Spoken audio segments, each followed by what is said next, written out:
de la expresión del sentimiento amoroso en general y entre mujeres en particular. Se identificó un buen número de estos elementos: la descripción del rostro del amante como brillante para el ciclo y bello, el desencuentro como tema recurrente, el arquetipo de la descripción de Eros que involucra sensaciones extremas en el cuerpo, la inevitabilidad de la vejez y su relación con el amor, el lugar común de las flores y coronas de flores en la poesía amorosa, la mención directa de las muchachas a las que la poetisa amó, la relación homoerótica asociada a la música y el canto, y finalmente el espacio de lo femenino, lo doméstico como un espacio del amor. Paralelamente con los fragmentos de Safo y muy relacionado con el último elemento que mencionamos, se nos presentaron imágenes que adornaban la cerámica griega y que representan espacios propios de lo femenino como el rito, el gineceo, la costura, el baño y los gestos propios del amor entre hombres puestos en figuras femeninas. Con todas estas imágenes y los textos tanto de Safo como de Irina, nos es delimitado el espacio simbólico del amor y del matrimonio como asociado a la muerte.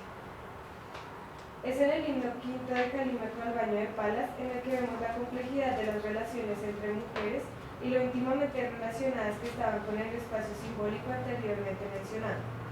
Además de la dificultad propia del texto en lo que respecta a un entrelazamiento de tres historias que involucran a la diosa, entre muchas otras cosas, encontramos simultáneamente el espacio del rito, reservado a las mujeres, y el espacio del baño como espacios inviolables por parte del hombre. Son espacios de intimidad que son propicios y exclusivos del amor entre mujeres. Se resaltó como evidente el carácter masculinizado de Atenea, lo que complejiza aún más el mito y el relato del baño y del certamen entre las diosas en Troya. Al llegar a este punto de la clase se empezó la discusión entre los estudiantes sobre el matrimonio en la vida social en Grecia, a comparación del papel que esta institución cumple en el medioevo y en la modernidad. Con ello se enriqueció la reflexión sobre la forma de pensar el amor en general y las categorías en las que entra el amor entre mujeres como una forma de amor que no tiene lugar dentro de la institución del matrimonio y posteriormente como una forma pervertida de amor. Finalmente, la sesión terminó con la mención del discurso de Aristófanes en el banquete de Platón, en el cual el comediante expone la multiplicidad de orígenes que tiene el amor como fuerza de atracción, como una forma de naturalizar los deseos de todo tipo entre los seres humanos.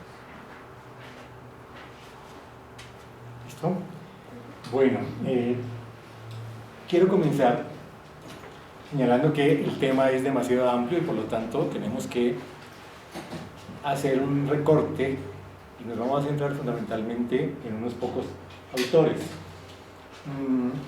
Esta imagen es muy interesante, que alcanzan a leer el título: El panadero y su mujer, fresco procedente de Pompeya, siglo I antes de nuestra era. Si revisaron el texto de Cantarella, ella plantea el problema de la pareja, como casi que la pareja es un invento o un descubrimiento o un desarrollo tardío en la cultura romana, por lo menos la pareja feliz.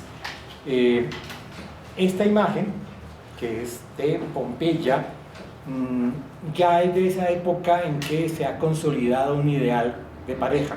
En ese sentido, podemos decir que preside esta exposición porque de alguna manera intentamos mostrar cómo a eso se llegó a partir de un proceso del cual la literatura da una serie de testimonios contradictorios, como lo habrán visto en los textos de Catulo.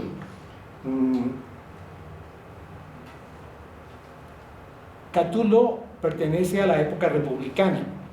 La época republicana para algunos es la época que posibilita el desarrollo del imperio, es decir, todas las contradicciones a las que finalmente llegó la república como tal, dan como resultado el desarrollo del imperio. Sin embargo, para mí es muy importante subrayar dos cosas. En primer lugar, que son las luchas sociales de finales del siglo II, comienzos del siglo I, antes de nuestra era, las que van a generar toda una serie de situaciones que confluyen como solución final en el imperio. Pero se suele olvidar eso, se suele olvidar que luchas como las guerras civiles o como las revueltas de esclavos, como la de Espartaco, fueron importantes en ese proceso. Por otro lado, el otro aspecto que es importante, que también se suele olvidar, es la importancia de la época helenística como transición de la cultura griega a la cultura romana.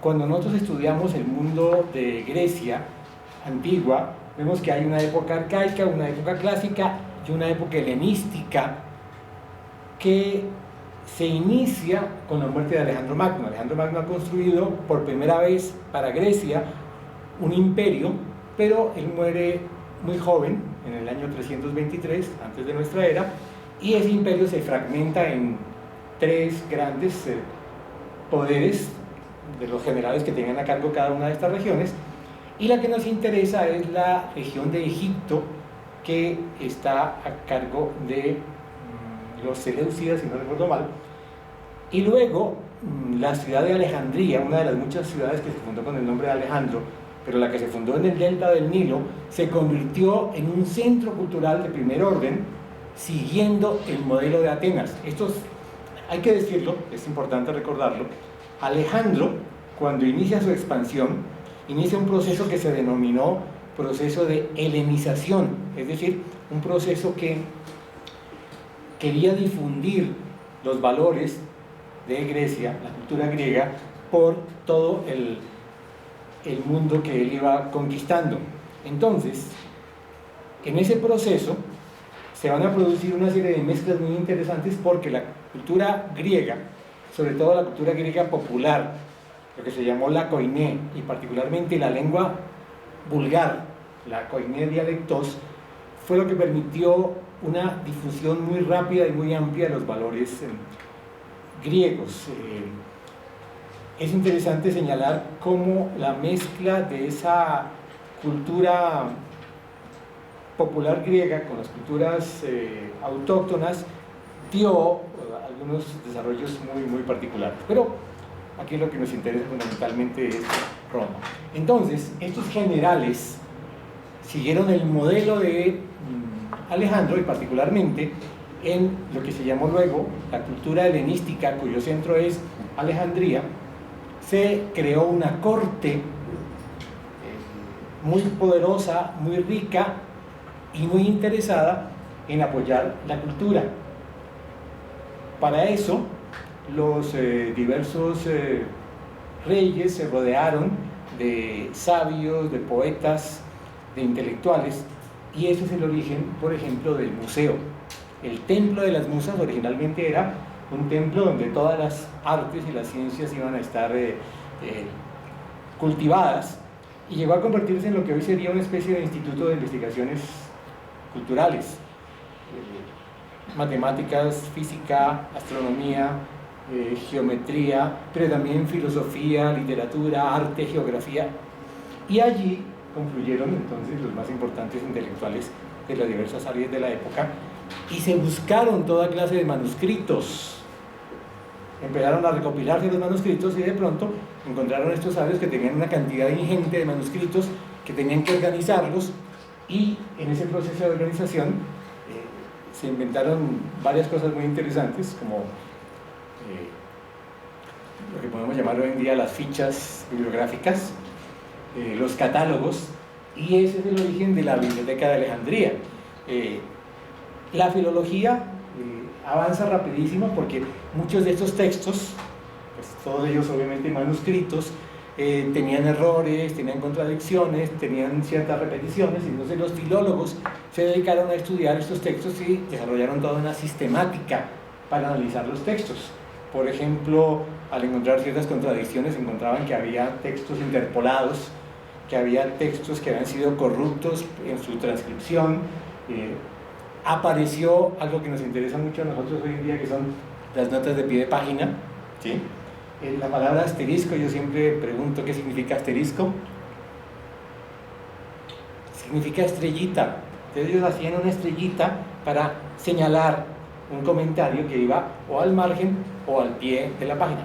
Toda esa historia para decirles que dentro de los más importantes poetas de la época están la época alejandrina, Calímaco, Apolonio y Teócrito.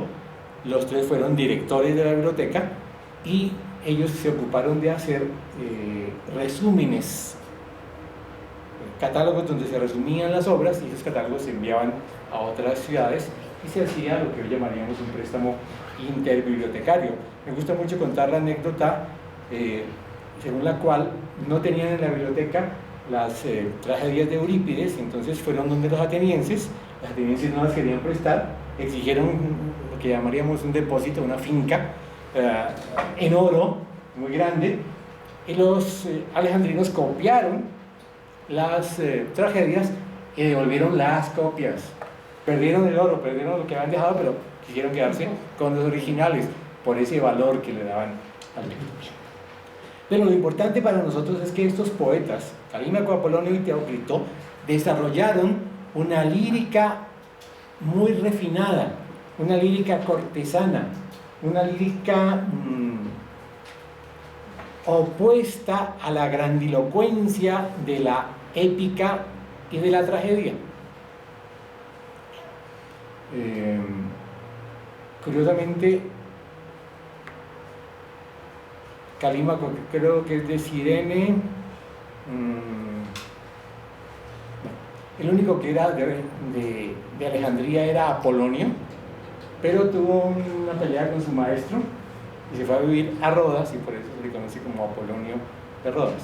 Pero para lo que aquí nos interesa es que se creó una corte muy exquisita donde se patrocinaba a estos poetas, y en esta corte ellos leían su producción, y en un momento determinado se generó algo que posteriormente se ha llamado el epilio, que es un pequeño poema épico, pero cuyo contenido no es épico, sino es un contenido más bien mitológico. ¿Por qué?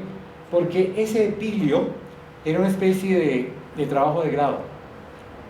Para ser admitido en ese círculo había que escribir un epilio que fuera aceptado. Entonces ese epilio tenía una cantidad de características, pero una de las características fundamentales, además de su calidad poética, era su erudición. Con mucha frecuencia el mito era el eje central de ese epilio. Era una historia narrativa, por eso es épica, pero era con mucha frecuencia un pretexto para hacer un lucimiento. Entonces este señor tenía que presentarse ante sus pares y con muchísima frecuencia hacía alusiones míticas muy particulares, muy rebuscadas, para que los otros encontraran la referencia, casi como un juego, casi como un reto. Hay que decir, claro, que esta literatura cortesana está desligada de la cultura popular.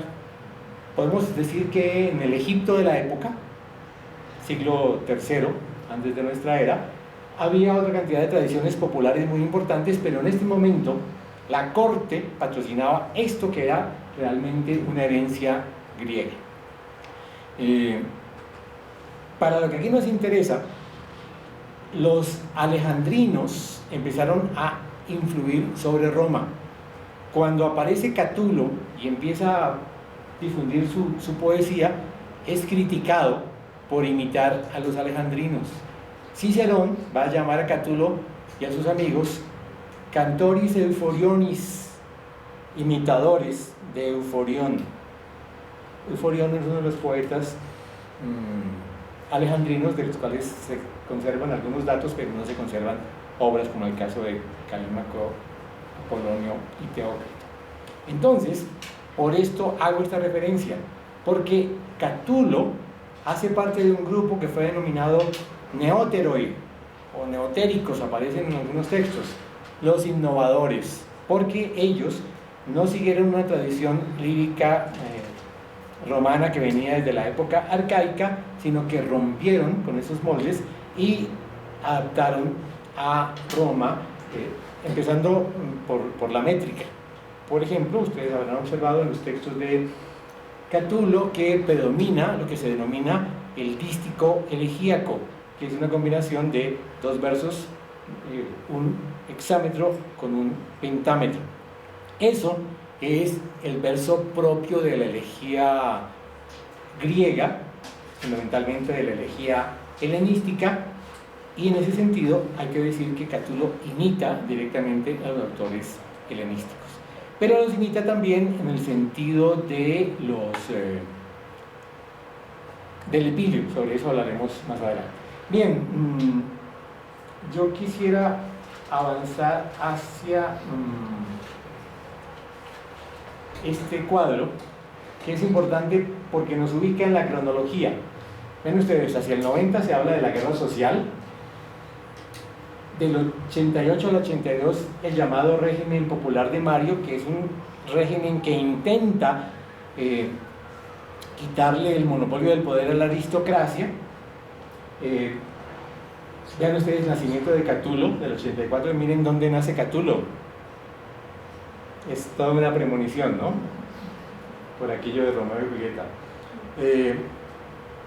Del 82 al 79 la dictadura de Sila, que es una reacción al régimen popular de Mario. Y en el 70 hay dos cosas importantes: el consulado de Pompeyo y Craso y el nacimiento de Virgilio en Mantua. ¿Por qué es importante el consulado? Porque luego Pompeyo y Craso con Julio César van a formar lo que se llamó el primer triunvirato, que intenta detener las luchas sociales. Bien, tenemos el nacimiento de Horacio en Venusia.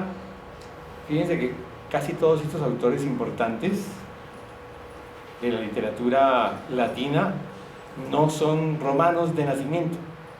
Roma luego va a ser el imperio, pero todos ellos pertenecen a territorios que originalmente no eran de Roma, sino que hacen parte de las zonas conquistadas mediante la expansión de Roma. Primer triunvirato en el 60, y Catulo muere en el 54, 30 años. 30 años vivió Catulo. Se ha discutido sobre las fechas. Algunos de los padres de la iglesia, no recuerdo cuál, haciendo cuentas, decía que era del 87 al 57, pero los filólogos han demostrado que es un error de cálculo, que parece que nació en el 84, y se supone que murió en el 54 porque en muchos testimonios se dice que murió a los 30 años, pero no hay una constancia de cómo fue su muerte. Bien, en el 48 la batalla de Farsalia, y del 48 al 44 la dictadura de César. La batalla de Farsalia es importante porque en esa batalla, de nuevo, las dos facciones, aristocracia y Partido Popular, si lo quieren llamar así, se enfrentaron, y en esas batallas participaron muchos de estos personajes. Por ejemplo, Horacio fue de los derrotados en Farsalia y prácticamente perdió su riqueza, tuvo que regresar a Roma y contratarse como escribano, y solamente cuando se le descubre por parte de mecenas y se le invita a participar en el círculo de mecenas, puede de nuevo dedicarse a la poesía. Pero esto un poco para indicarles a ustedes cómo estas luchas sociales son el contexto en que se está produciendo la literatura de la época.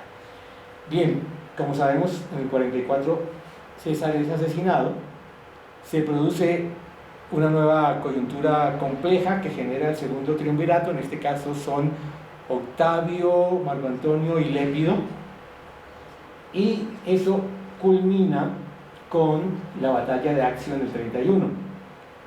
Señalo el 41, el reparto a los veteranos de tierras confiscadas, porque es pertinente un poco para la historia literaria. Estos ejércitos eran ejércitos oficiales, recibían un sueldo, pero obviamente la parte más atractiva del ejército de participar en estas guerras era el saqueo, porque todo lo que se producía, todo el botín que se producía, se repartía. Entonces mucha gente iba al ejército realmente a enriquecerse. Cuando se acaba la guerra y no hay cómo compensar a estos, el ejército se disuelve y se les da tierras a los veteranos. Una ciudad muy bonita donde hay hoy en día todavía monumentos romanos es Mérida, en España. Mérida se llama así porque originalmente se llamaba Emérita Augusta, es decir, la ciudad de los veteranos de Augusto, porque él, cuando disolvió su ejército, repartió tierras en toda la región y se fundó esta ciudad.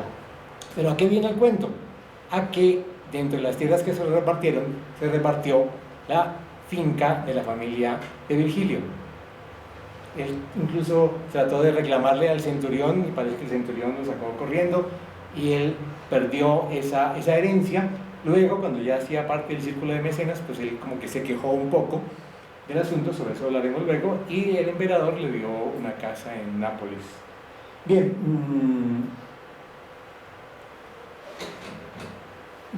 Virgilio publica en el 38 las Bucólicas, y es importante hablar de las Bucólicas más adelante porque de alguna manera tendríamos que haberlo trabajado en este curso por aquello del amor, pero preferí dedicarme a otras cosas, como les comentaré más adelante.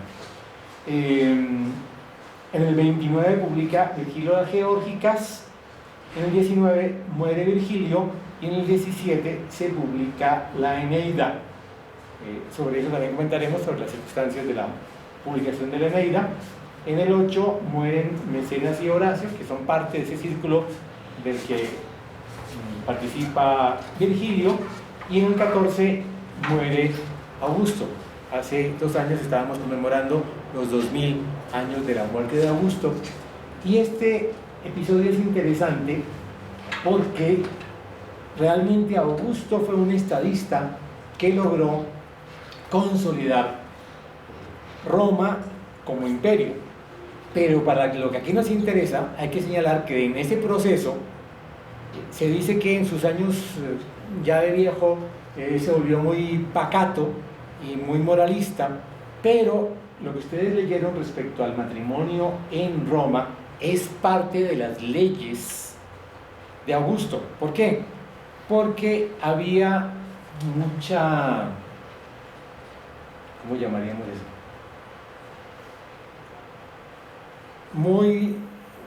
Una vida muy disipada, diríamos, en términos generales. La buena vida a la que llegaron los romanos después de todas estas conquistas y después de establecida la paz, generó toda clase de excesos. Esos excesos que ustedes pudieron ver en los poemas de Catulo. Entonces, Augusto estableció normas muy estrictas. Era obligatorio casarse, había un impuesto para los solteros, pero además estableció normas de conducta, como por ejemplo la de castigar la infidelidad, a tal punto que él mismo terminó castigando a su propia hija con el destierro por su infidelidad. ¿Por qué? Porque se dio cuenta que llegaba un momento en que Roma se estaba consolidando como un poder, pero que en un momento determinado ese bienestar, esa riqueza que los romanos estaban viviendo, estaban generando un parasitismo que iba a resultar mal. Y entonces, por esa razón, él creyó que estas normas de conducta eran muy importantes para consolidar sobre todo la familia. Bueno, hablemos de Catulo. Este busto me pareció interesante. Catulo en Sirmione es un pueblo de la costa en donde se supone que él estuvo. Hay incluso una cueva denominada Cueva de Catulo, pero parece que ese es un invento del turismo. Pero sí es histórico que anduvo por allí. Bien, no, antes de eso, vamos a centrarnos en Catulo. Vamos a leer. ¿Quién quiere leer?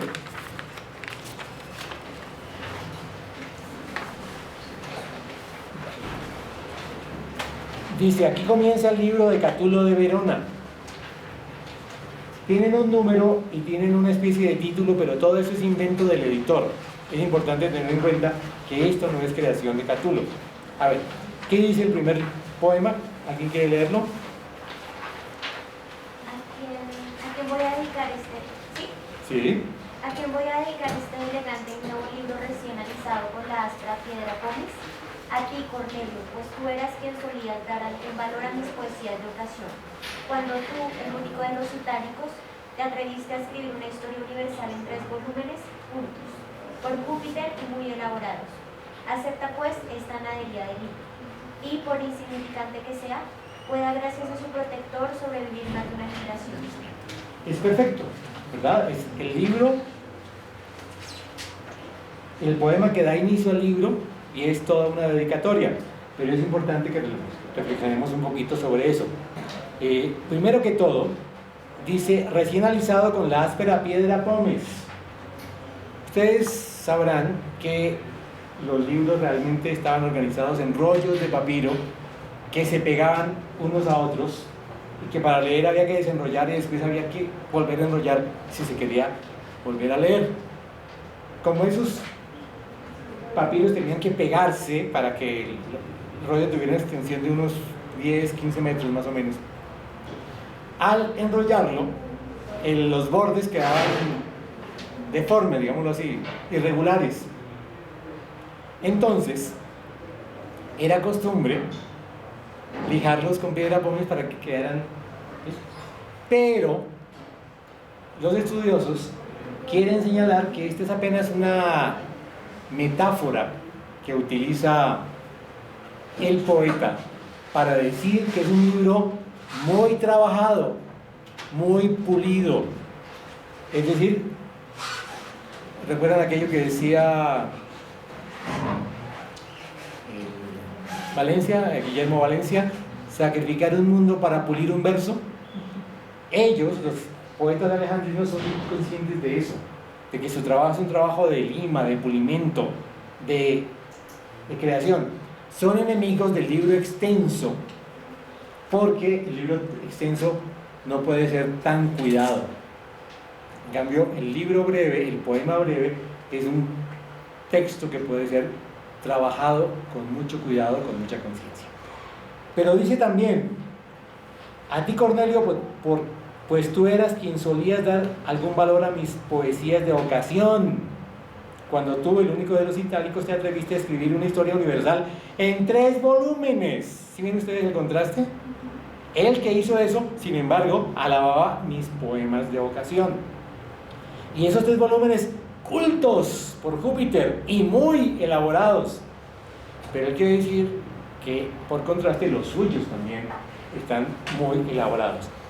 Acepta pues esta nadería del libro, nadería confrontado con los 3 volúmenes, pero él sí está diciendo en el fondo que su libro es un libro importante porque ha sido muy trabajado, y con mucha ironía dice, y por insignificante que sea, pueda, gracias a su protector, sobrevivir más de una generación.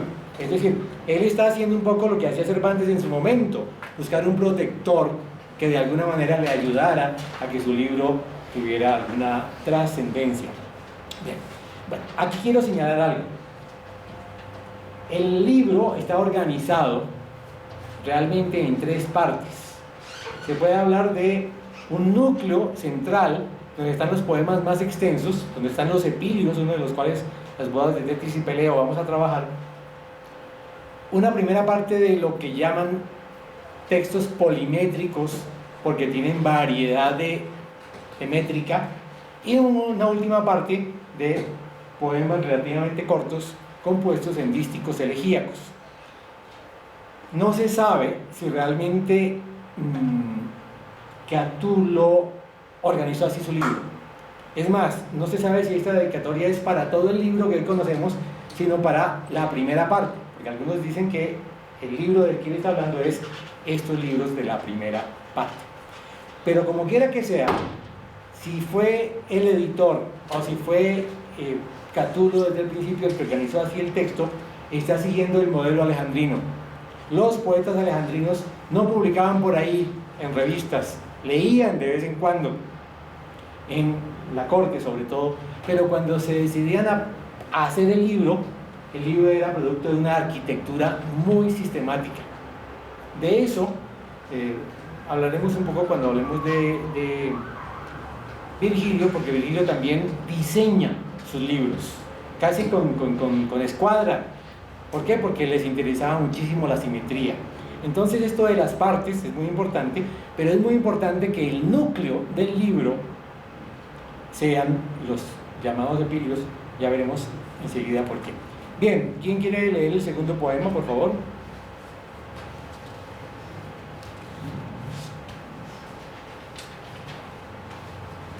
El pajarito de Lesbia.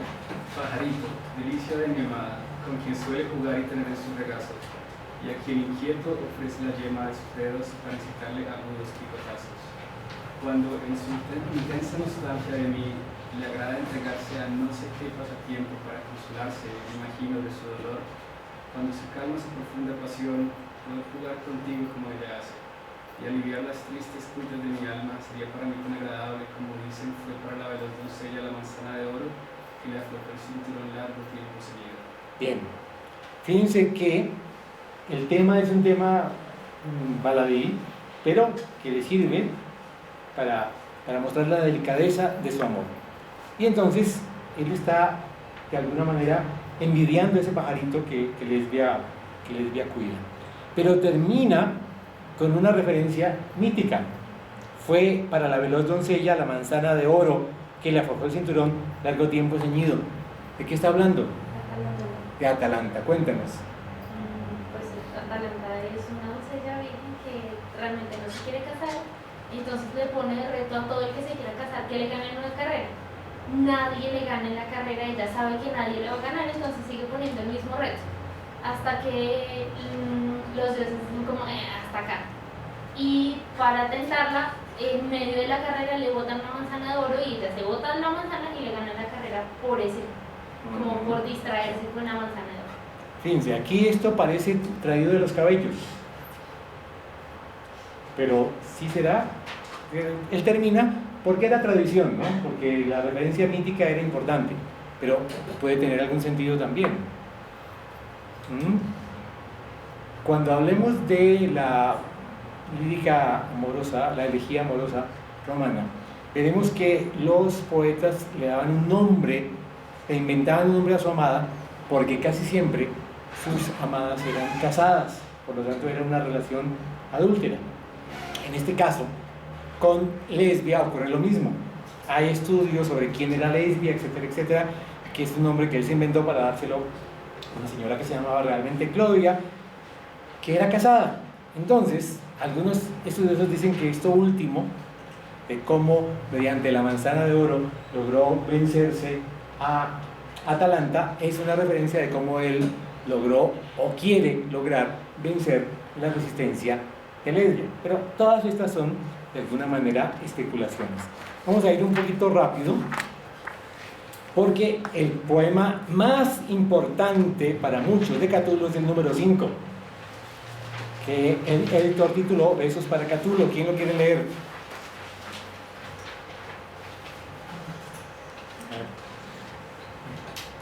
Vivamos, querida Lesbia, y amémonos, y las habladurías de los viejos puritanos nos importen todas un bledo. Los soles pueden salir y ponerse, nosotros, tan pronto acabe nuestra efímera vida, tendremos que vivir una noche sin fin. Dame 1000 besos, pues 100, luego otros 1000, luego otros 100, después hasta 2000, después otra vez 100. Luego, cuando lleguemos a muchos miles, perderemos la cuenta para ignorarla y para que ningún malvado pueda dañarnos cuando se entere del total de nuestros bienes. Bien. Esta es una buena traducción realmente, conserva bien el sentido del texto. ¿Cómo lo entienden ustedes? Ya él ha conquistado a Lesbia y entonces está disfrutando de los besos de Lesbia. ¿Y qué está diciendo? ¿Cuál es el sentido del poema?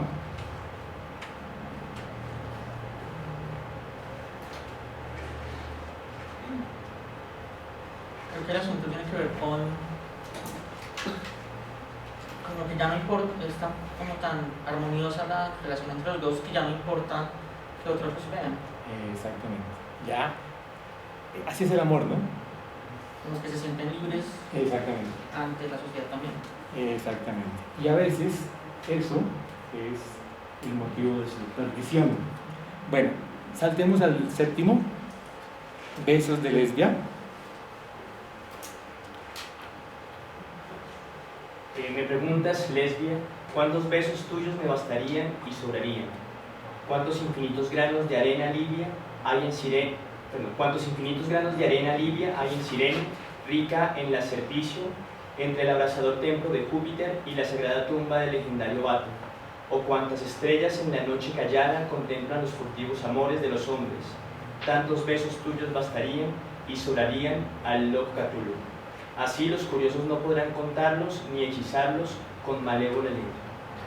Seguimos en la misma tónica, solo que aquí ya se habla de malévola lengua, es decir, que ya se hizo público el amor de Catulo y seguramente andan por ahí las habladurías, pero él todavía enamorado, o ellos todavía enamorados, se creen invulnerables a las habladurías. Bien. Y también es importante el aspecto de la locura, que él se les conoce como loco, como llevado en los brazos de Cupido. Sí, ese es un tema muy recurrente en la lírica romana, lo vamos a ver en la próxima clase, la locura del amor. ¿Bien? El número 8, renuncia de amor.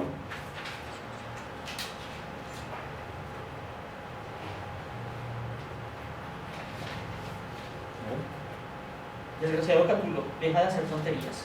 Lo que ves perdido, dalo por perdido. Brillaron una vez para ti soles luminosos, cuando ibas a donde te llevaba tu amada, querida por ti como no lo será ninguna. Entonces se sucedían escenas divertidas, que tú buscabas y tu amada no rehusaba. Brillaron de verdad para ti soles luminosos. Ahora ella ya no quiere. Tú no seas débil tampoco.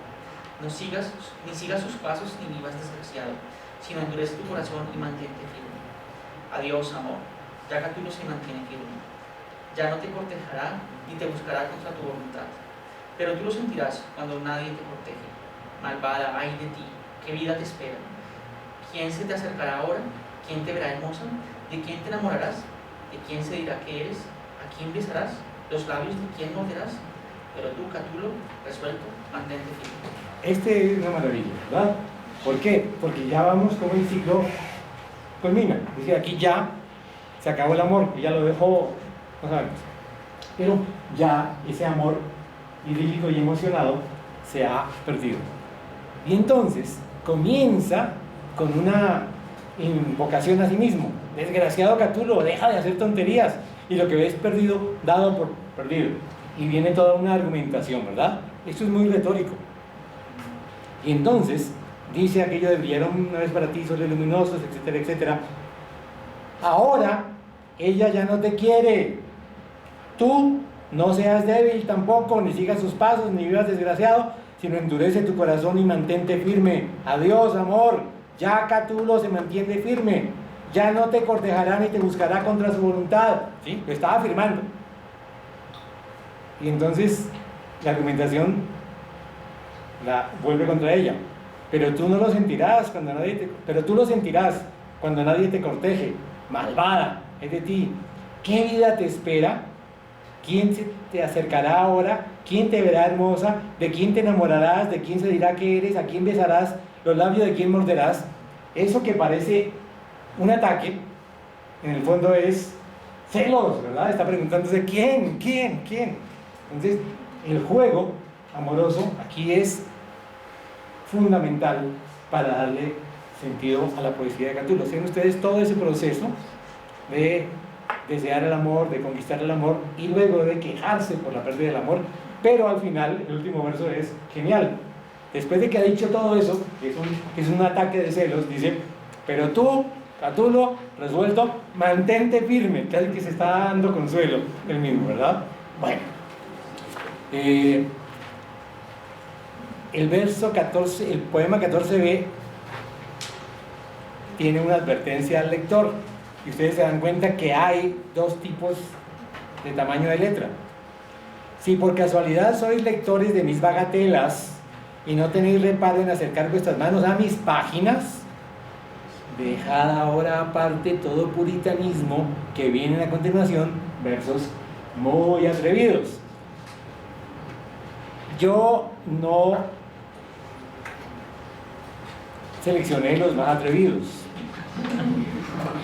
¿Sí?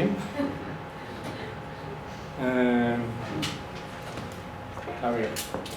Hay uno.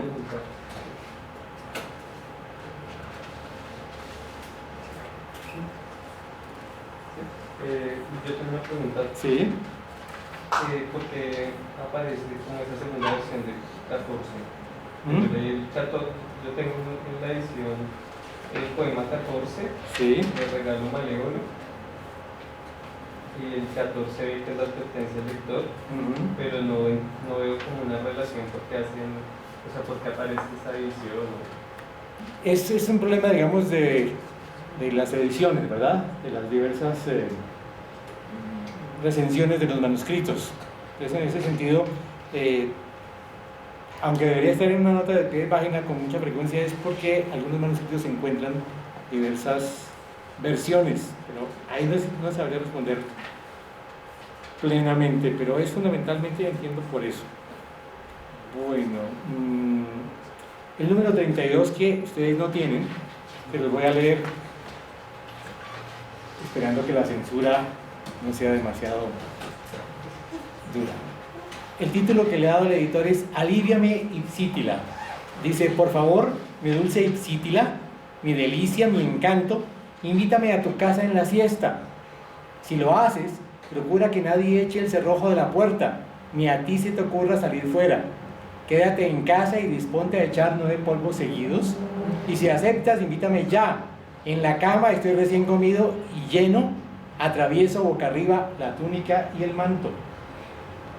Entonces, esa es la parte un poco procaz de... Pero lo interesante de ese ciclo amoroso es que más adelante, hablando de la belleza de Lesbia, dice: salud, joven, que no tienes nariz pequeña, ni pies bonitos, ni ojos oscuros, ni dedos largos, ni boca seca, ni lengua demasiado elegante, querida del manirroto de Formias. ¿A ti la provincia te tiene por bonita? ¿A ti se te compara con mi Lesbia?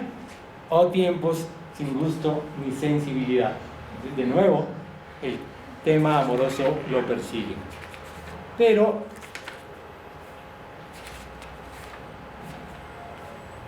más adelante también, de una manera muy fuerte, el verso 58 dice: Celio, mi Lesbia, aquella Lesbia, la Lesbia aquella a la que solo Catulo quiso más que a sí mismo y que a todos los suyos, ahora en las esquinas y callejuelas escapulla a los magnánimos nietos de Remo. Entonces, ahí es el despecho el que habla. Bueno, podemos ver más cosas. Hay más adelante unos textos en donde él habla muy duro de Lesbia.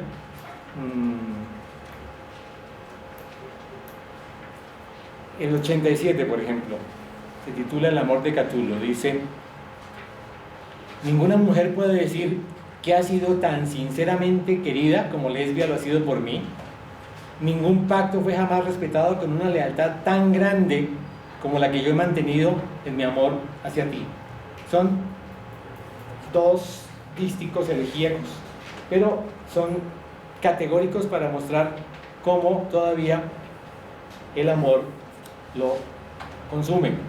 Y uno que es muy muy famoso, que se ha titulado Amor y Odio, es solamente un dístico, un hexámetro y un pentámetro. Odio y amo.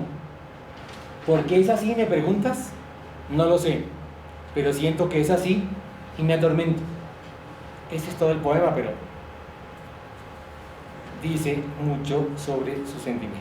Bien, vamos por favor al 64, las bodas de Tetis y Peleo, que es realmente el monumento de Catulo a la tradición alejandrina.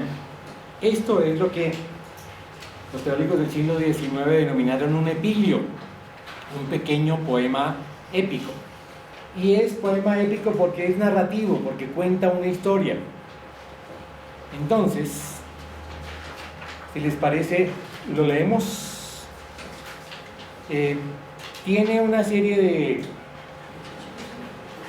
subtítulos que tampoco son del original.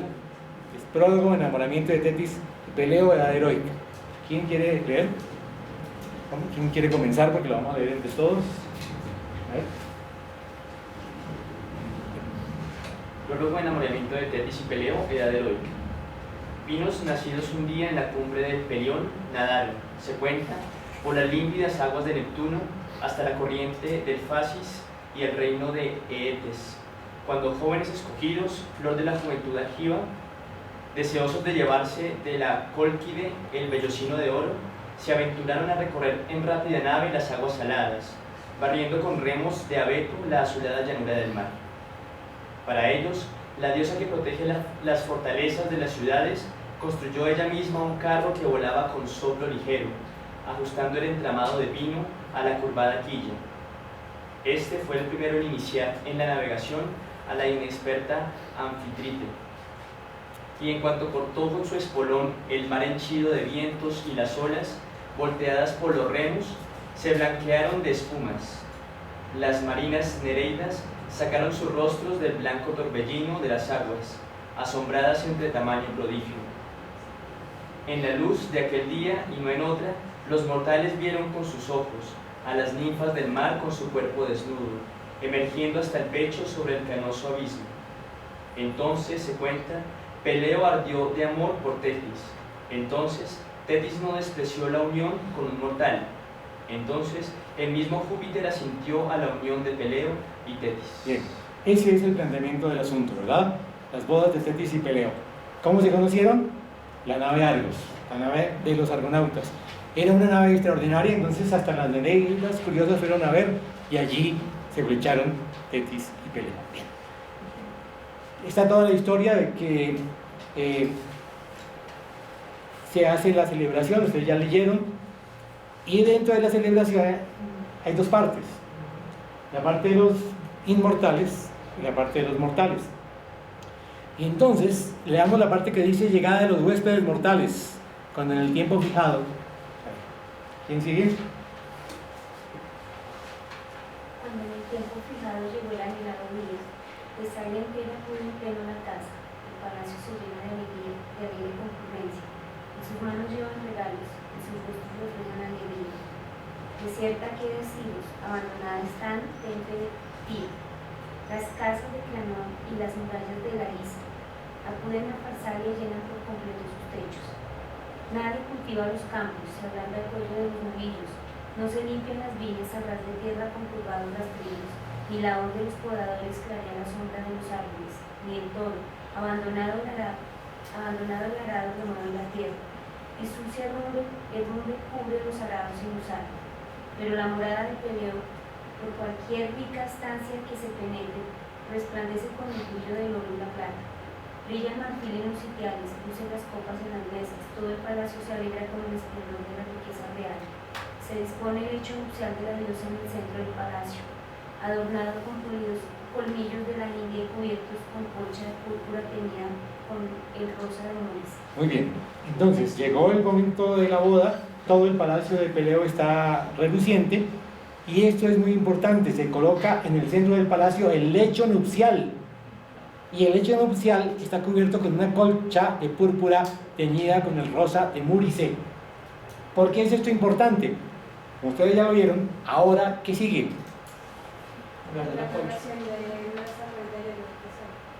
La descripción de lo que está bordado en la colcha, que son los amores de Teseo y Ariadna. Esto es muy interesante porque es lo que se denomina una éfrasis, ¿verdad? Es la descripción poética de un objeto, ¿sí? Seguramente en la clase pasada, cuando hablaron de la cerámica, se habló de eso, ¿verdad? En la cerámica ustedes encuentran que siempre hay un acontecimiento representado, es una representación estética. En literatura, sobre todo en la épica, por ejemplo, con mucha frecuencia se describe el escudo de Aquiles, por ejemplo. Aquí, el centro de este texto va a ser esa descripción. Entonces uno termina diciendo, pero si son las bodas de Tetis y Peleo, ¿por qué el eje se convierte en la descripción de Teseo y Ariadna? En primer lugar, por lo que ya señalábamos de la tradición helenística, el mito. El poeta busca cualquier pretexto para introducir un mito y recrearse en un doble sentido, en el sentido de disfrutar la descripción poética que él hace de esta colcha, de esta narración que está abordada en la colcha, pero sobre todo de recrearse exhibiendo su erudición. Él está aquí luciéndose ante sus pares, él sabe que quienes lo escuchan entienden todas las sugerencias que él está haciendo. Entonces, vean ustedes cómo presenta a Ariadna. Es decir, la colcha con figuras de hombres legendarios ilustra las hazañas de los héroes con arte admirable. Ariadna, con la mirada perdida en la orilla del día ¿se acuerdan que es la isla de Día en Naxos? O la playa de Día en la isla de Naxos, de olas sonoras y con su corazón dominado por una incontrolable pasión, a Teseo ve partir con su rápida flota. Ven ustedes que la circunstancia es muy particular, no cuenta de manera lineal, sino que comienza en medio de la situación, en media res, sin dar crédito todavía a lo que ella misma está viendo. Es lógico, pues apenas despierta de un sueño traicionero, se encuentra abandonada, infeliz, en una playa solitaria, mientras el joven, sin memoria, esta es una traducción benigna, ¿no? En algunas partes dicen desmemoriado, en otras partes casi que miserable, golpea fugitivo las aguas con los remos, abandonando sus vanas promesas a las ventosas tempestades.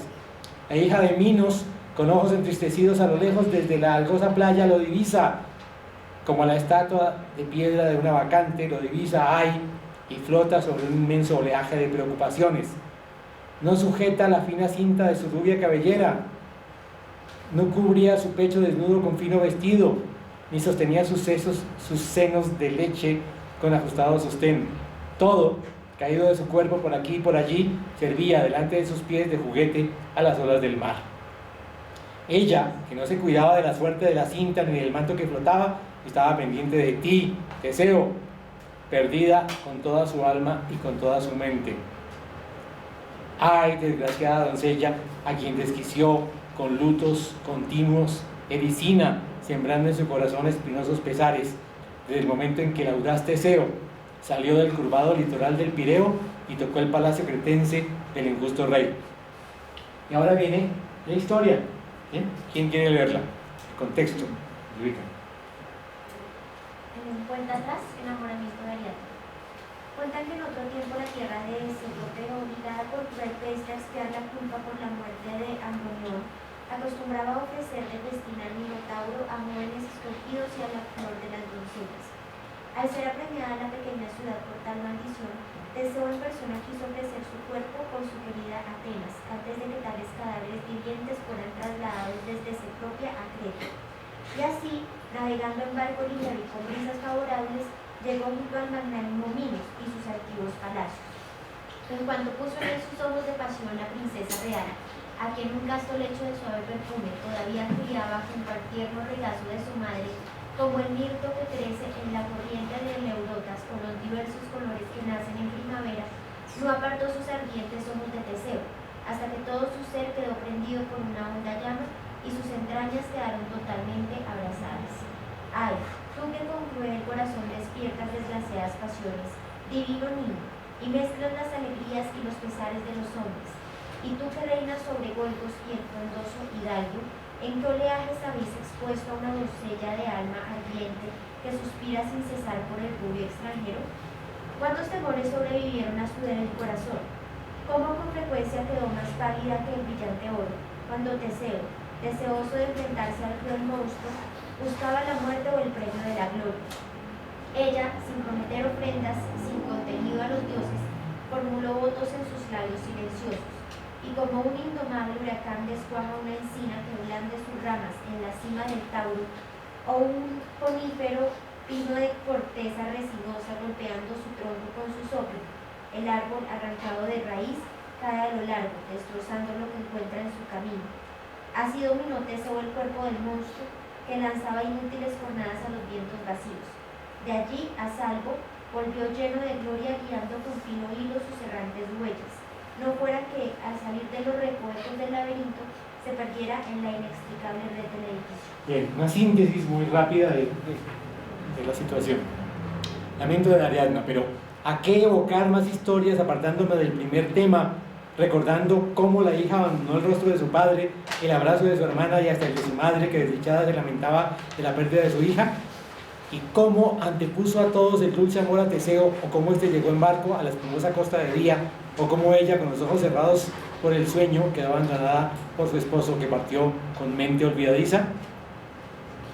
Cuentan que ella, enfurecida en su ardiente corazón, a menudo había lanzado gritos agudos desde lo hondo de su pecho, y que entristecida ascendía entonces a montes escarpados, desde donde lanzaba su mirada hacia las anchas aguas del mar, que luego corría contra las trémulas olas de sal, levantando el delicado vestido que cubría sus piernas desnudas, y que abatida había pronunciado estas palabras en postrera queja, escapándosele fríos sollozos de su húmeda garganta. A ver, ¿quién quiere leer lo que dice Ariadna? Sí. ¿Qué dice?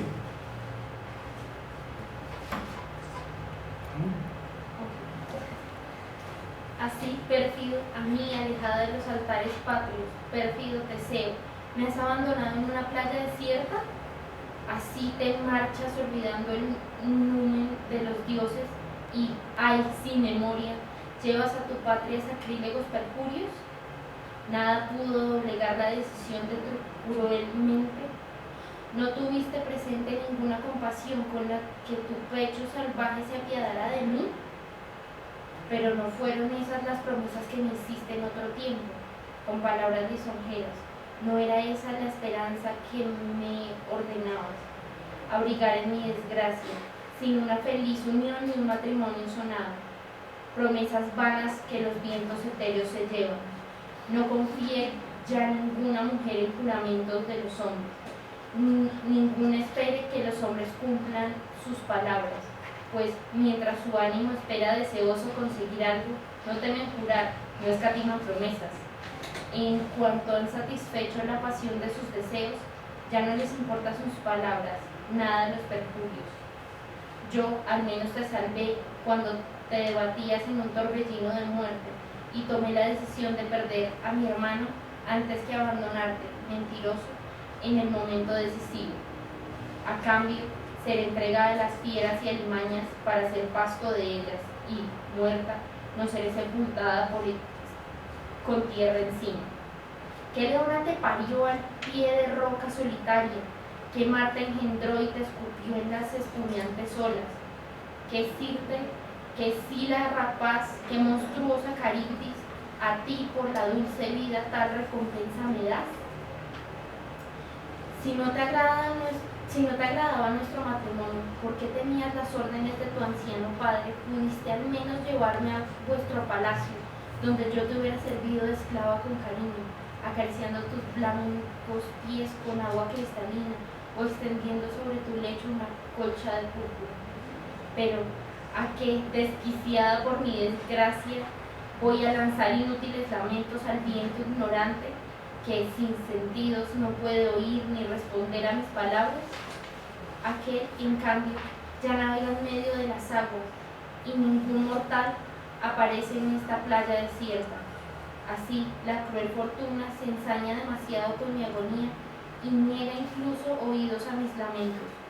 Omnipotente Júpiter, ojalá nunca naves atenienses hubieran tocado las playas de Creta, ni trayendo abominable tributo a la indomable toro, hubiera atracado en Creta el pérfido navegante, ni ese malvado que ocultaba sus crueles planes bajo dulce apariencia hubiera encontrado descanso como huésped en mi casa. ¿A dónde pues iré? ¿Qué esperanzas, perdida, podré abrigar? Me dirigiré a los montes de Ida. La amenazadora llanura del mar me lo impide con sus profundos abismos. ¿Esperaré acaso el auxilio de mi padre, a quien yo abandoné por seguir a un joven manchado con la sangre de mi hermano? ¿O encontraré consuelo en el amor de un esposo fiel? Pero, ¿no es quien huye curvando los flexibles remos en el abismo? Bueno, ¿qué opinan ustedes de ese texto? Bueno, Ustedes ya han leído el texto, ¿verdad? Saben cómo termina la historia, ¿cierto? Entonces Teseo tiene su castigo, finalmente aparece Naco y se enamora y la rescata. Entonces, el final es feliz. Luego viene la historia termina la etapa de los inmortales y viene la celebración de los mortales, y aquí aparecen las parcas y hacen unos cantos bastante impertinentes porque le están cantando a Tetis y Peleo sobre el destino de su hijo que todavía no ha sido concebido, etc. Todo eso es interesante como parte del epílogo, el texto narrativo, pero en mi opinión este es el elemento más interesante, primero porque es el eje, segundo porque aquí despliega Catulo toda su habilidad como poeta, como artista, y esencialmente porque es esa voz de Ariadna. Es muy interesante que sea Catulo, un hombre, el que logra asumir esa mirada de Ariadna. Por ejemplo, cuando dice que Leona te parió al pie de roca solitaria, que Marte engendró y te escupió de tus espumantes olas, que Sirte, que Sila rapaz, que monstruosa Caribdis, ¿de qué está hablando? De los monstruos marinos que correrían monstruos terribles y supone que Teseo nació de eso. Es un monstruo genéticamente hablando. Exactamente. Él supone que todos sus oyentes tienen esa información y entonces la comparación hace todavía más monstruoso a Teseo. Bien, en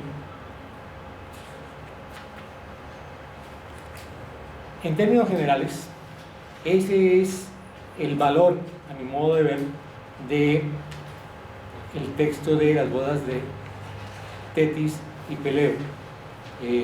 Tal vez lo más importante es mostrar a la mujer enamorada. Si leyeron a Safo, la vez pasada, supongo que habrán leído ese texto donde ella muestra todos los signos del enamoramiento. ¿Recuerdan? Algo parecido se observa acá. Al principio, cuando hablan también de la... Porque hay como un paralelismo entre cómo Tetis, cómo Peleo vio a Tetis y se enamoró al verla, Sí. y cómo Ariadna al ver a Teseo también como que es una inyección visual lo que hace que ella caiga enamorada. Exactamente. Y ustedes se dan cuenta que hay un elemento clave que es el extranjero. Esto nos remite indudablemente a Medea. Parece ser que Catulo, un estudioso, un buen lector, había leído a Eurípides, había leído a Apolonio de Rodas y había de alguna manera imitado elementos de Medea para el discurso para la historia de Ariadna.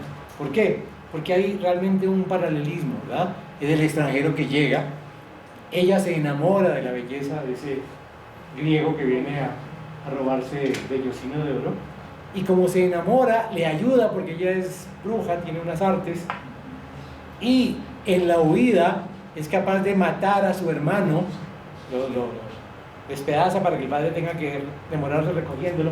Entonces hay evidentemente esos elementos que hacen parte de una tradición folclórica. Es decir, para muchos estudiosos de la cultura estos son constantes historias que se repiten de una u otra manera. Entonces, ¿qué quiero subrayar?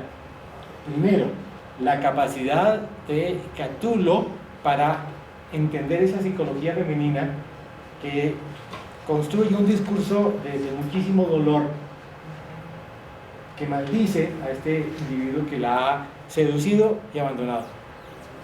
Pero contextualiza cómo fue esa seducción, contextualiza cómo el Cupido hizo que se enamorara y cómo luego Teseo, abandonando juramentos que le hizo, por eso aquí se habla de perfidia, porque es la traición a los juramentos, la abandona. La historia tiene un final feliz, pero eso pasa a ser secundario, porque lo interesante es la construcción de la personalidad de Ariadna. En ese sentido, a mi modo de ver, es uno de los mejores ejemplos de la expresión del amor.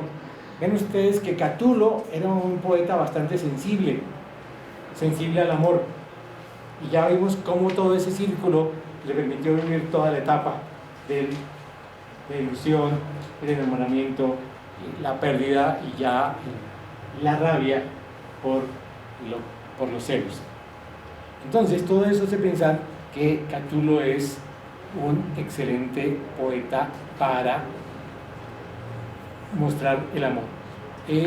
Saltemos por favor al epílogo. Antes una pregunta, porque ese monólogo de Ariadne, yo nunca he leído una heroína, nunca la he leído, pero me imagino, porque se acabó de escribir al principio de la clase, esto sería una especie de heroína, pero no una carta de una heroína, sino en versión monólogo. Sí, lo que pasa es que aquí predomina lo lírico. El Epilio es un texto narrativo, nos cuenta las bodas de Tetis y Peleo, nos cuenta la celebración de los inmortales, y llega a un epílogo. Y en la celebración de los inmortales, o previa a la celebración de los inmortales, se detiene en la descripción de esta colcha, donde está la historia de Tetis y Peleo. Entonces, si ven que todo está enmarcado, hay un marco muy cuidadoso, es parte de una construcción, de tal modo que este elemento sobresale muchísimo. Y si uno se da cuenta, estamos hablando de 408 versos, de los cuales la historia de Ariadna va del 50 hasta el 265, o sea, son 200, casi la mitad, de tal manera que nos damos cuenta que las bodas de Tetis y Peleo son una especie de pretexto para él enmarcar esta éfrasis donde quiere lucirse, pero se luce en muchos sentidos, con la erudición, con la elaboración. Nosotros estamos leyendo una muy buena traducción española, pero en el original romano hay una cantidad de juegos, de simetrías, de oxímoron, etcétera, que hacen parte de esa arquitectura de que hemos hablado. Pero a mi modo de ver, y para el tema de este curso, lo más interesante es cómo logra mostrar esa experiencia de la tradición amorosa en Ariadna. Cuando leamos la heroína, también vamos a ver que hay ese tipo de reproche,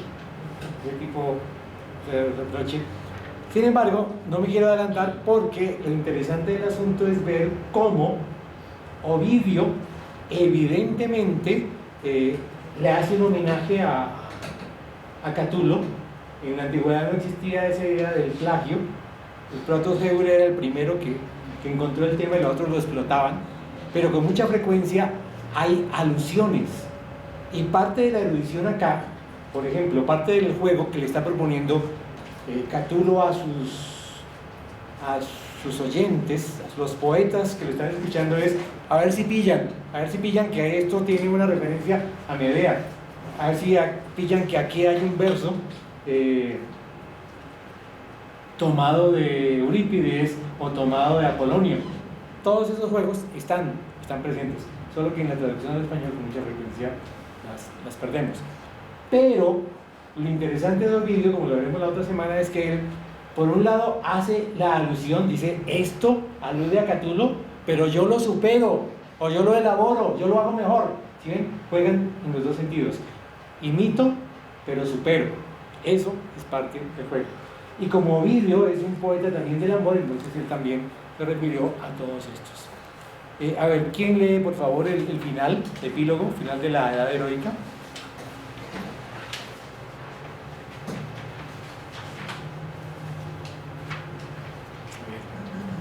¿Quién? Tales fueron los pensamientos luminosos que en otro tiempo contaron las páginas que leo con sus favor. Pues entre los dioses y el están personas los hogares piadosos de los héroes, que aparecían en los movimientos de los vocales cuando estos todavía no expresaban la religión. Con frecuencia el Padre de los dioses, sentado templo resplandeciente, cuando llegaban las fiestas anuales de su honor, dio toros en tierra ante sus pies. Con frecuencia Baco, errante por la alta cima de Parnaso, dirigió a las menores que gritaban de Goe con el pelo suelto. Cuando los rebeldes se lanzaban a porfía por toda la ciudad para comer alegres cantios con mediante altares. Con frecuencia en los combates mortales de la guerra, Marte o la señora del rápido Tritón o la Virgen Amalicia animaron con su presencia a escuadrones de hombres armados. Pero cuando la tierra se manchó de crímenes afanos y todos desterraron la justicia de sus amados corazones, los hermanos bañaron sus manos con sangre fraterna. El hijo dejó de llorar la pérdida de sus padres. El padre deseó la muerte temprana de su primogénito, para, libre, disfrutar de la flor de una joven esposa. Y la madre malvada, uniéndose con su hijo ignorante, no temió ni quería mancillar los jueces del hogar. Entonces, la confusión del justo e injusto en mala locura alejó de nosotros la mente justiciera de los dioses. Por ello, ni se dignan visitar en la sociedad así, ni permitan que se les toque con la locura. ¿Qué opinan de ese final, de ese epílogo? La parte que me parece a mí más fuerte es: pero cuando la tierra se manchó de crímenes nefandos y todos desterraron la justicia de sus avaros corazones, los hermanos bañaron sus manos con sangre fraterna, el hijo dejó de llorar la pérdida de sus padres, el padre deseó la muerte temprana del primogénito para libre disfrutar de la flor de una joven esposa, y la madre malvada, uniéndose con su hijo ignorante, no temió impía mancillar a los dioses del hogar.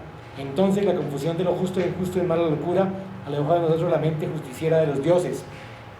Por ello, ni se dignan visitar una sociedad así, ni permiten que se les toque con la luz del día. Fíjense que esto, sobre todo estos dos últimos versos, se refieren al comienzo, cuando dice que apareció la nave Argos y fueron las nereidas, ya se conocieron Peleo y Tetis. Está aludiendo a tiempos remotos, pero está aludiendo al mismo tiempo que ese paraíso se perdió cuando la tierra se llenó de crímenes.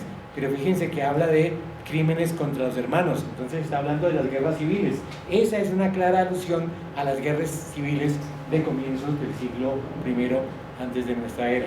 Pero también me parece a mí que hace referencia a el estado de anarquía en que la sociedad romana se encuentra en ese momento. Si ustedes recuerdan la cronología, vemos que él nace en el 84 en plenas luchas sociales y muere en el 54 cuando apenas están en el primer triunvirato, es decir, cuando no se ha resuelto absolutamente nada. Entonces uno diría, ¿cómo puede un poeta no dedicarse a condenar, a censurar, a hacer testimonio? No se usaba la poesía testimonial, ¿sí? Él se refugia en el amor, sin embargo no deja al final en su epílogo de hacer referencia a esos elementos contextuales. Y otra cosa tal vez, al principio pues la leyenda de Tetis y Peleo es básicamente el encuentro de un mortal con una diosa, y los últimos versos están haciendo alusión a que ya es imposible un contacto entre los dioses y los humanos. Exactamente. Es insuperable. Bueno, ese punto es importante porque cuando dice, por ello ni se dignan visitar una sociedad así, ni permiten que se les toque con la luz del día, está haciendo un ejercicio también muy propio de la poesía helenística, que es lo que se llama, me acabo de olvidar, la explicación de algo, del origen de algo, los aitia. Los aitia son un tipo de figuras que aparecen con mucha frecuencia en la épica, se refieren a algo y entonces el poeta hace una especie de paréntesis para explicar ese algo. ¿Por qué? ¿Por qué se usa el cabello así? ¿O por qué la flecha corre de tal manera? En fin, explica los orígenes de una costumbre, de una tradición o de un objeto. Eso está muy relacionado con el templo de las musas, con la biblioteca de Alejandría, con la sed de conocimiento, con la necesidad de la erudición. Entonces fíjense que está tratando de explicar algo, tratando de enseñar algo, tratando de dejar una reflexión. Bueno, yo quisiera quedarme más tiempo en Catulo, porque Catulo es realmente muy atractivo. El texto de la caballera de Berenice no lo seleccioné porque, entre otras cosas, parece ser una traducción. Es un mito bonito, también es una especie de epílogo donde la parte mítica es importante, pero para muchos es una traducción de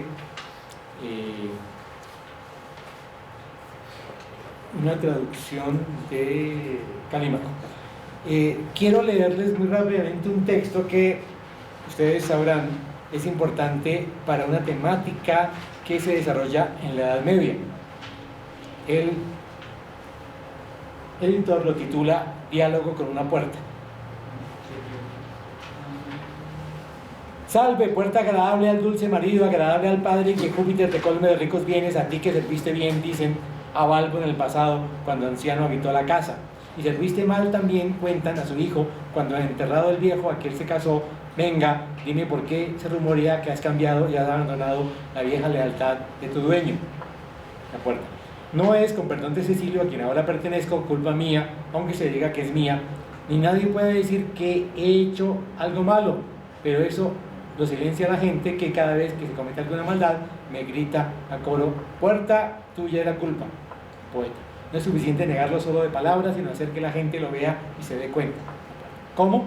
Nadie pregunta ni se preocupa de averiguarlo. Yo sí, no dudes en contarlo. La puerta. Bueno, en primer lugar es mentira que me confiaran, como dicen, a una virgen.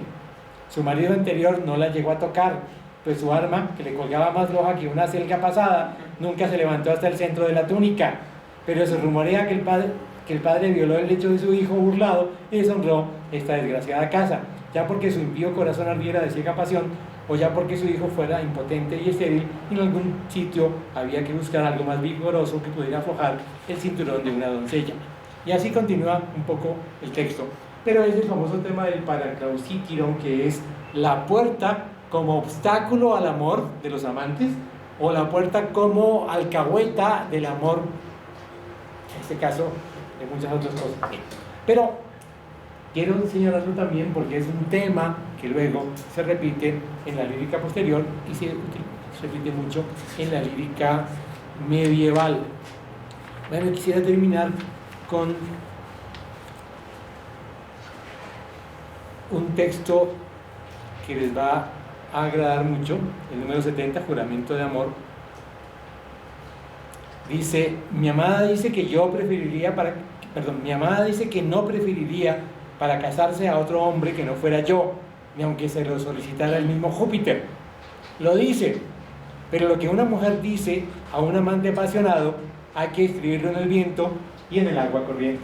Ese es un tema que se repite en la historia de la literatura, no sé por qué. Bueno, entonces pasemos a la época clásica, a la consolidación del imperio, y entender por qué Virgilio es un autor imperial. Como hemos visto en la cronología,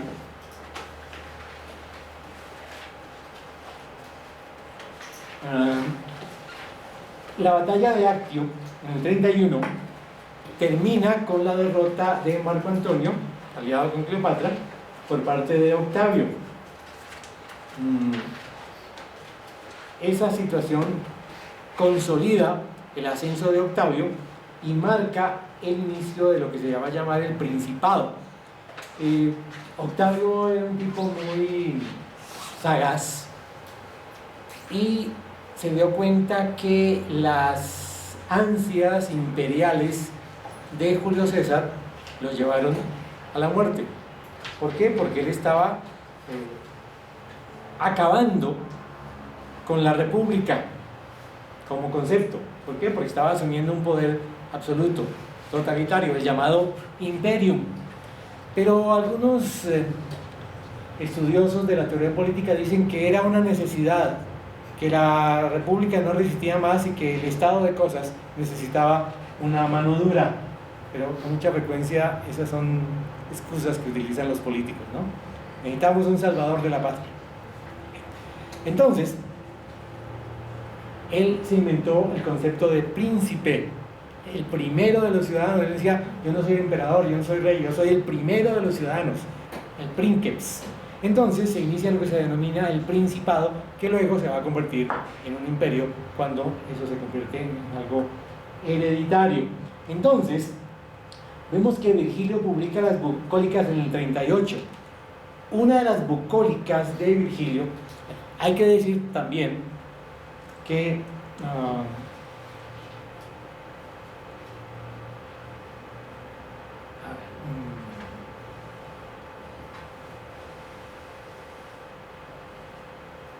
las bucólicas son poesía pastoril, pero hay que decir que la poesía pastoril es un invento alejandrino. Teócrito construyó el concepto de Arcadia. La Arcadia es una región del centro de Grecia, del centro del Peloponeso, que aparentemente era muy fértil y muy tranquila, una especie de paraíso terrenal, lo que luego en la lírica romana se va a llamar locus amenus, el lugar agradable. Entonces, eso es una idealización. Bueno, no sé si Calímaco primero idealizó a Sicilia y luego construyó el concepto de Arcadia. En todo caso, la Arcadia se convierte en el concepto de lugar agradable. Y las bucólicas son los cantos de los cuidadores del ganado, por eso bucólicas, de bucolos, buey. Pero realmente estos pastores no son pastores de verdad, son, digámoslo así, cortesanos disfrazados de pastores. Tanto en la lírica alejandrina como en la lírica latina de Virgilio, pues estos señores son señores muy cultos que cantan en términos muy elaborados, poemas muy... Parte del tema de la bucólica es el amor. Con mucha frecuencia es el canto del pastor que le cuenta a otro pastor que la pastora Daphnis no le para bolas, que viene a otro que es más rico, cosas por el estilo. En ese sentido, deberíamos en este curso mirar el tema, pero por un lado, repite un poco el esquema.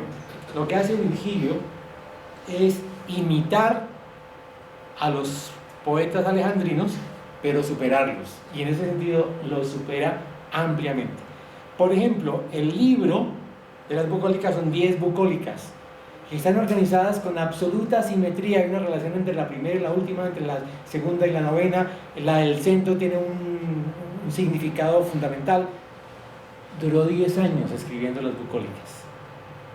¿Por qué? Porque él creía, como Catulo, que era un trabajo de lima, de cuidado, de elaboración, de repetición, hasta que quedara perfecto.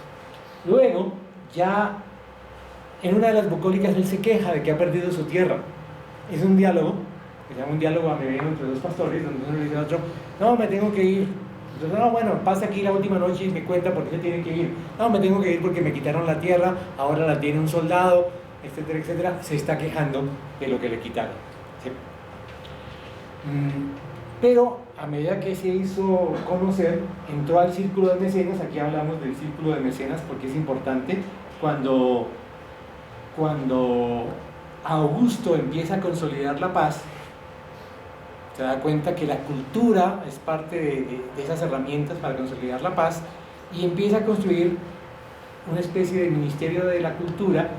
Mecenas es una especie de ministro de cultura que tiene un círculo de poetas, artistas, y le sugiere a los artistas la temática. Y de pronto le dice a Virgilio, hombre, ¿por qué no se escribe un trabajo sobre el campo? Necesitamos volver al campo, el campo está abandonado, está la guerra, lo acabó, etcétera. Volvamos al campo. Y entonces Virgilio se dedica a estudiar, a planear, y se gasta 10 años en construir sus geórgicas. Las geórgicas son un poema sobre la agricultura, pero él, que es ante todo artista y ante todo poeta, si bien le hace el mandado a Mecenas hacen una cosa de alto valor literario. Y él consideraba que su obra maestra eran las geórgicas, porque había logrado terminarlas como él quería, con toda la disponibilidad del caso, con todo el tiempo, con toda la energía. Y en cambio, como veremos luego, la Eneida no logró terminarla y él quería incluso quemarla porque la consideraba imperfecta. Aquí indudablemente que exalta la naturaleza. Bucólicas son 4 libros, uno dedicado a las plantas, otro dedicado a el ganado mayor, ganado menor, pero siempre él aprovechaba sus textos para incluir elementos míticos y para engrandecer a Roma, porque él, más que alabar al emperador, estaba interesado en engrandecer a Roma. Bien, hay un primer grupo de trabajos de Virgilio que se denominan el apéndice virgiliano, que son una cantidad de pequeños poemas que se discute si son o no. Algunos sí son de Virgilio, son de, digamos, su primera etapa. Luego vienen las bucólicas, que, como les contaba, se dedican a esta exaltación de los pastores, y las geórgicas, que son un tratado fundamentalmente de agricultura. Lo interesante del caso de Virgilio es que siempre, tanto para las bucólicas como para las geórgicas, y especialmente para la Eneida, él lo primero que hizo es documentarse, buscar a todos los autores que anteriormente habían trabajado el tema y lo reelabora. Parte de la erudición de Virgilio es cómo cita, cómo refiere a muchos autores, y con mucha frecuencia lo refiere para mostrar cómo él es superior. Hace lo mismo que hace Lucrecio, pero lo hace mejor. Bien, y para la Eneida, la circunstancia es muy parecida. En la Eneida, Mecenas y el mismo Augusto le han dicho: necesitamos un poema que exalte la paz, que exalte la victoria, que exalte al emperador. Entonces él se vio como comprometido, porque le estaban pidiendo hacer propaganda política y le pagaban muy bien, él vivía muy bien. Entonces él buscó la manera y la encontró en la tradición mítica. Es decir, yo no voy a hacer un poema sobre Augusto, no voy a hacer un poema sobre el emperador, voy a hacer un poema sobre Roma, cómo llegó a ser el gran imperio. Y entonces él encuentra en la historia de Eneas un antecedente. ¿Por qué? Porque cuando cae Troya, Héctor se queda defendiendo lo que quedaba de Troya y compromete a Eneas para que salve. Entonces Eneas se va con su familia, finalmente tiene que abandonar a su esposa, pero lleva a su padre Anquises y a su hijo Julo o Ascanio, y a los penates, que son unas esculturas que representan el hogar, como los dioses lares, pero representan sobre todo la religión. Bien, entonces Eneas va a fundar una nueva Troya, y entonces ese es el punto fundamental, ¿sí? ¿Cómo? Tal vez aquí encontramos: Troya debe morir para que exista Roma, ¿sí? Ese es un verso que se repite en Virgilio y en Horacio. ¿Por qué? Porque en un momento determinado toda la historia de Eneas es la lucha para llegar a donde va a fundar la nueva Troya. Pero Juno, que odia a los troyanos, le pone todas las dificultades. Y finalmente se logra un compromiso cuando se le dice: bueno, listo, no va a ser una nueva Troya, va a ser otra cosa. Entonces Troya debe morir para que realmente nazca Roma. Pero ¿qué ocurre? Que el hijo de Eneas, Ascanio, también llamado Julo, es el fundador de la dinastía Julio-Claudia, la de Julio César, a la cual pertenece Octavio Augusto. Entonces, en ese sentido, Octavio Augusto es descendiente y ahí encuentra la fórmula Virgilio para exaltar la figura del emperador Octavio Augusto. De nuevo hace todo el trabajo de documentarse, revisa. Él tiene un sistema muy particular cuando empieza a escribir. En las mañanas le dicta a un esclavo que toma los apuntes y en la tarde él se dedica con esos apuntes a corregir, al trabajo de Lima. Cuando él muere, él le pide al emperador que queme el libro. El emperador, obviamente, si el libro era para exaltarlo a él, no permite.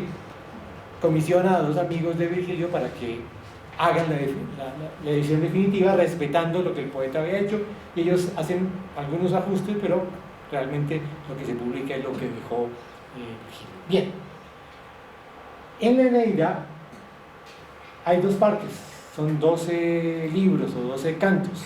La primera parte es una imitación de la Odisea, porque son todas las peripecias marítimas desde la salida de Troya hasta la llegada finalmente a Italia. Y la segunda parte imita a la Ilíada, porque es una vez llegados a Italia todo el proceso para conquistar el Lacio y fundar esa nueva ciudad. Todo el tiempo Virgilio está haciendo alusiones, todo el tiempo Virgilio está haciendo este tipo de referencias eruditas, todo el tiempo está demostrando su superioridad. Y la figura central es Eneas, que aunque es un gran guerrero, aunque en la Ilíada se destaca como guerrero, en este caso se destaca fundamentalmente por su piedad.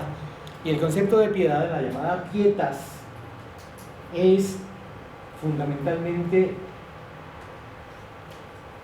el aceptar los designios de los dioses.